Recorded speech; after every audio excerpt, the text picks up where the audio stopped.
Hi guys, today I'm going to talk about ENFPs and INFJs, how this relationship can be beneficial and what are some potential conflicts that can arise between these two types. So ENFPs are extroverts, they are intuitives, they're feelers and they're perceivers. So what's very interesting, I think, in this type of interaction is that we're both dominant intuitives. We are led by our introvert intuition and they're led by their extrovert intuition. But still they have dominant intuition and they have inferior sensing.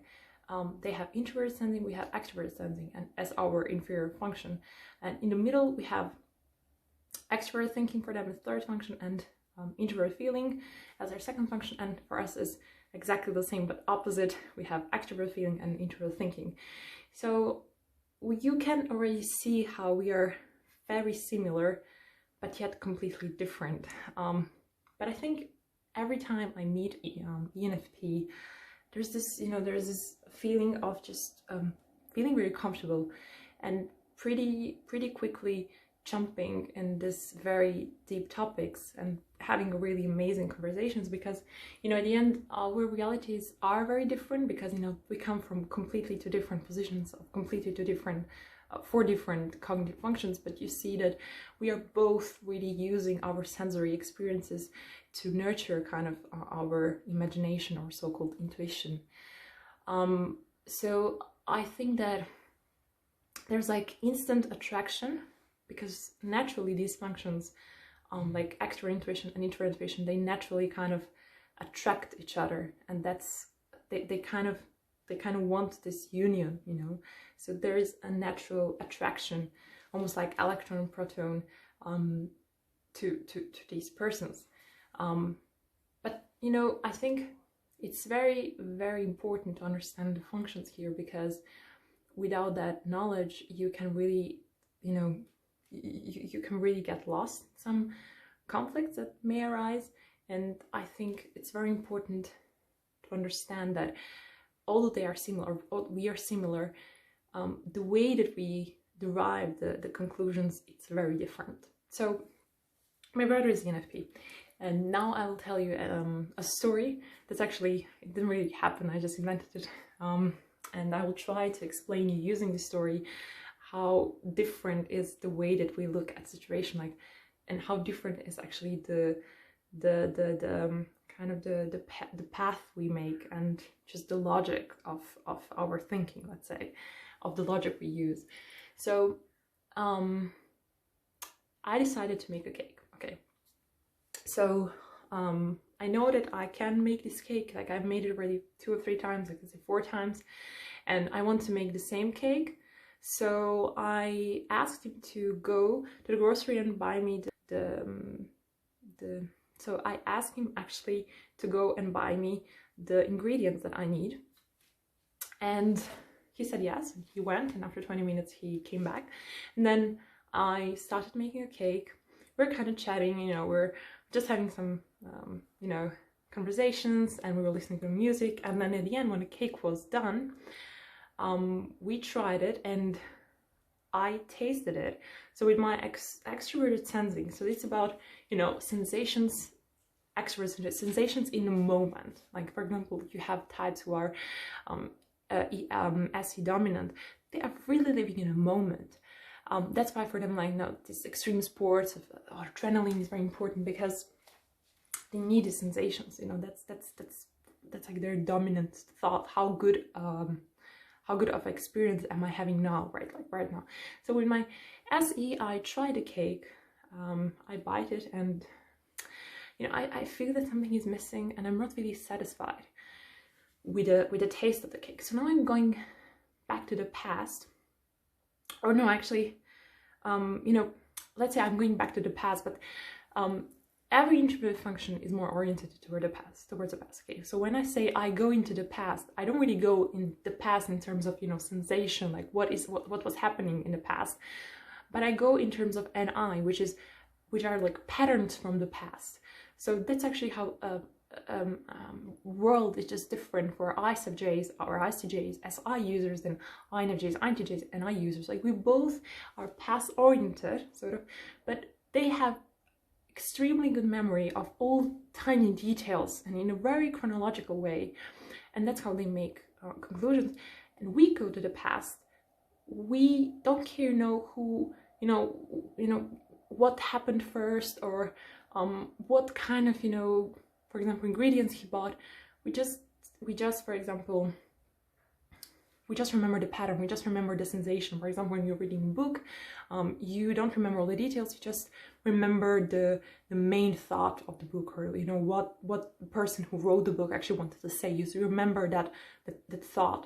So that's, I think that's the most accurate, let's say, comparison. So we'll go back to the past. For example, the last time I was making a cake, and I just remember, like, very blurred kind of way, that I made more or less the same steps, and the end result was that actually my cake was good. So the pattern for that small experience was that I can make some pretty good cakes, or specifically that kind of cake I usually make very good. So that was the pattern. That's it. That's all for the past. So I can make a good cake. That's it. Chocolate cake, let's say, that specific cake. So I will now compare that with what happened now, and I will obviously see that there is this, some problem with that new information. So it's almost like you have, so I made a cake 4 times. So this is 1, this is 2, this is 3, this is 4, and this is now the 5th kind of point. So, and I always want to have a line. So I want to have a best match line. It doesn't really matter if all these points are not on the same line, but as long as I don't have many deviations, it's okay, because there's this one pattern. So I just want one pattern. I want to know if I can make the cake or not, okay? So because I already have 5 or 4 lines, 4 points that are more or less following the line, just because I have one deviation, obviously doesn't really do much, in terms of changing my pattern. But I will rather with my TI, which is like logic, it's like dissecting logic, like trying, actually not really with memory, but trying to, with logics, to go back to the situation and understand what went wrong. Because I don't have any other data, I wasn't really paying attention to the cooking. I wasn't really living in a moment, because SE is very inferior to me. I was more in my head. I was, cooking the cake, but I really wasn't there. I was talking to my brother. I was listening to music. So I will say, you know what? It's probably that I wasn't really concentrated, as always, INFJ. So that's it. I wasn't following the recipe. It must be that. So TI is satisfied. TI is just helping NI to understand something. So I will just say, I can make a cake, but this little thing that I have here is because I wasn't paying attention, because I was talking to my brother, or I was just listening to music. So next time I will just cook the cake without anyone around. I will just cook it alone in a peaceful atmosphere. That's it. So that's NI. And I satisfied, TI satisfied, everything is okay. So now my brother comes, okay, and now I tell him that, okay, this cake is horrible, this is what happened. And then I tell him, this theory, and he's like, I can see your point, but, there comes the but. Actually, now I remember, when I was in the line, I saw this milk, and you actually told me to buy another milk, but I was thinking, maybe we should try another milk, this typical, any very like, exploratory, because I wanted to see how it can be with this another milk. So I actually bought this new milk, which actually is something that I didn't even pay attention to, I just thought, milk, every milk is the same. So yeah, maybe it's because of the milk. Oh wait, no, maybe even the chocolate, because I actually was trying to find the chocolate you wrote me to buy you, but they didn't have this chocolate, so I bought a new chocolate. So now from this experience, like, he has much better, I wouldn't say like he has better memory on it, honestly, because ENFPs are also SI inferior, so they usually overestimate their memory. They say, he's always bragging, oh, my memory is so good compared to mine, maybe, SI, because SI is my 8th function, so I have no idea, what happened first, like these small details. No, I'm just, my memory is about sensation in the moment, and I don't even remember it very well. I know that it didn't taste very well, so that's it. I cannot even tell you what kind of taste it was, but I just know it wasn't like normal taste, so that's it. But he will be like more, hey, I remember I bought this, then I bought this, or maybe he was maybe observing while I was watching, while I was making the cake. So he will say, okay, I think that you made a kind of like error in a steps. You first added milk and then chocolate. Actually, usually you do chocolate and milk, So out of his very I would say, limited amount of memory and just information that he gathered, he will make many patterns, many possible patterns. So this is a main difference between SE and NI, where I am more fixated, and I'm so this is called organizer gathering process. The organizing process is NI, for example. These are introverted functions because they're used to organize something. So you can see that my organization point, let's say organizing point, is towards the end goal, towards the NI. So I want to find one theory, I want to find one path. I'm not really interested in knowing all these, you know, all the possible options. I just want one most logical, the best possible path. With him, his point of organizing things, it's actually past. So many times ENFPs actually accuse INFJs of being fixated on the past, or just having, you know, this fixation on the past. But actually, I think it's actually different. It's actually the opposite, because they are more fixated on the past and they're using past as their organizing point. So that's why it is more fixed. For us, what's organizing, it's more what's used for organizing, it's more difficult to be changed. For them, it's more difficult to actually rethink about the past, to actually think that something happened differently that they remember. For us, it's not, because we are in a moment, you know.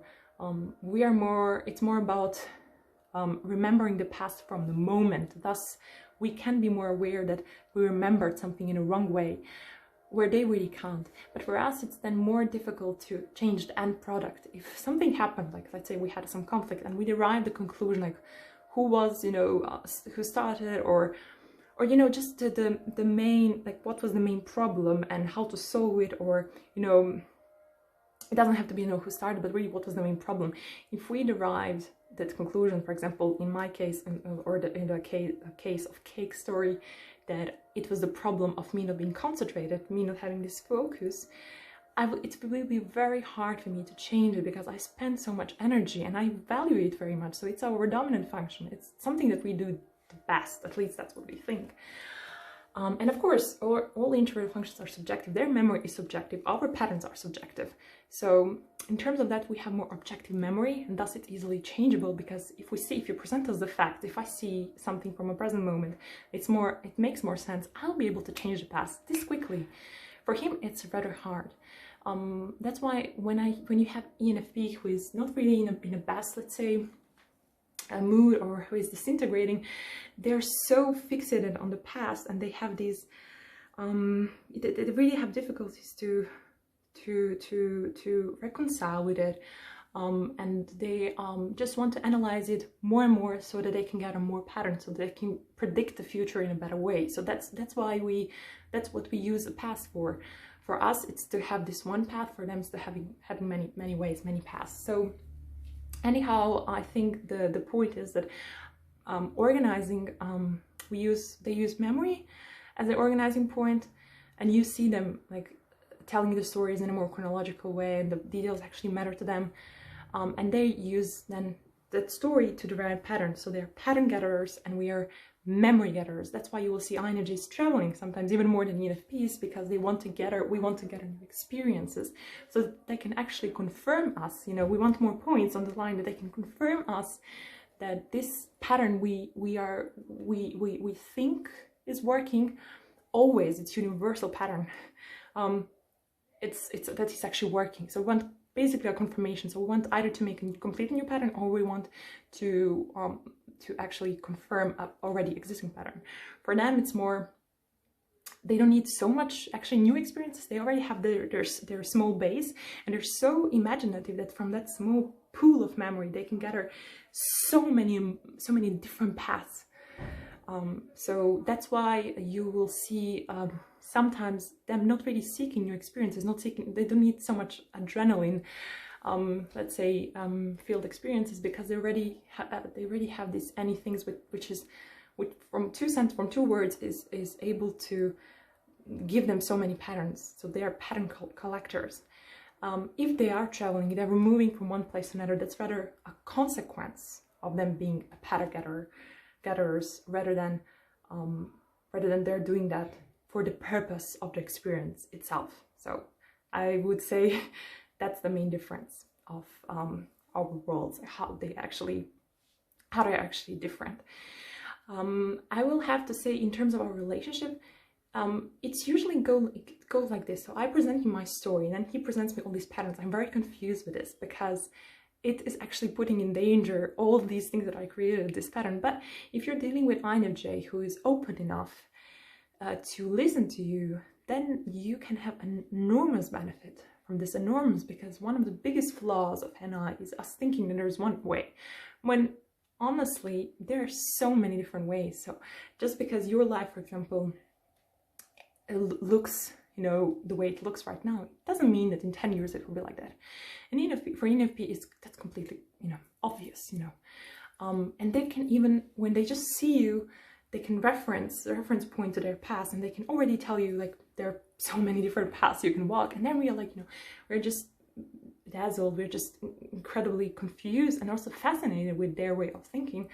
And this can be very, very very enriching experience for both of us, because as much as they can make us more open, we can make them more judgmental in sort of way that they can really understand that although there are many paths they can walk by looking at us, but seeing how focused we are and how many things we can achieve if we just focus on one thing, they can also with time try to adapt to that naturally. And they can, instead of, you know, spending so much energy and having all these different hobbies and jobs and stuff, they can maybe become a little bit more. It doesn't have to be like, you know, they change in their core, they will never be able to do it, and they also shouldn't do it. But, you know, maybe with time they will become more focused, more concentrated, and more successful. And success does actually matter to ENFPs. That's something that I would actually like people to understand. Although sometimes they seem very scattered, they're extremely intelligent, extremely, you know, capable people. And